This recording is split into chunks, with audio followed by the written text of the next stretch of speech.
Hi అండి, నేను మీ కళావతి, మైబాద్ జిల్లా జనరల్ సెక్రటరీ. అయితే రేపు మన ముఖ్యమంత్రి రేవంత్ అన్న హన్మకొండకు వస్తున్నాడు.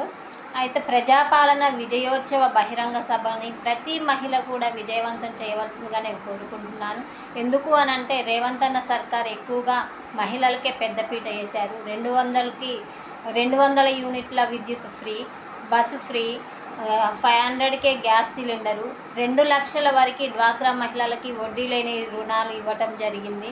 అలాగే సోలార్ ప్లాంట్ ఇచ్చి ప్రతి మహిళని కూడా పారిశ్రామికవేత్తలుగా తీర్చిదిద్దాలని రేవంత్ అన్న సర్కార్ చూస్తుంది.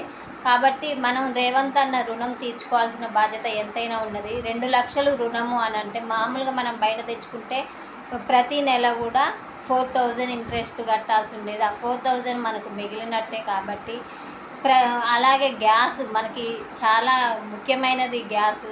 ఆ గ్యాస్ కూడా 500కి ఇవ్వటం జరిగింది. కాబట్టి ప్రతి మహిళ కూడా మనకి ఎవరున్నా లేకపోయినా కాంగ్రెస్ గవర్నమెంట్ ఉందని చెప్పుకుందాం. మనకి ఎవరున్నా లేకపోయినా మన రేవంత్ అన్న మన వెనకున్నాడని చెప్పుకుందాం. స్థానికంగా ఏ కార్యకర్తలనైనా, మహిళా కార్యకర్తలను ఎవరైనా లెక్క చేయకోకుంటున్నా సరే స్థానిక ఎంపీ గారు మనకి మన వెనకే ఉండి మనల్ని నడిపిస్తాడు.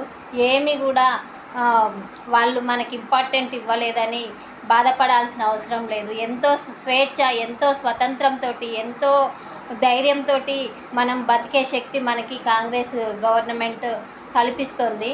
ప్రతి మహిళ కూడా ధైర్యంగా ఉండాలి. ఈ తాటాల సప్పులకు మాత్రం అసలే భయపడొద్దు. మనకి మహిళకి ఉన్న శక్తి ఇంకెవ్వరికి కూడా ఉండదు. ఆకాశంలో సగం మహిళలు అని అంటే ప్రతి ఒక్కళ్ళం కూడా ఎంతో సంతోషంగా ఉందాం. ప్రతి కష్టాన్ని కూడా కన్నీళ్లతో కాకోకుండా చిరునవ్వుతోటి ఎదిరించుకుందాం.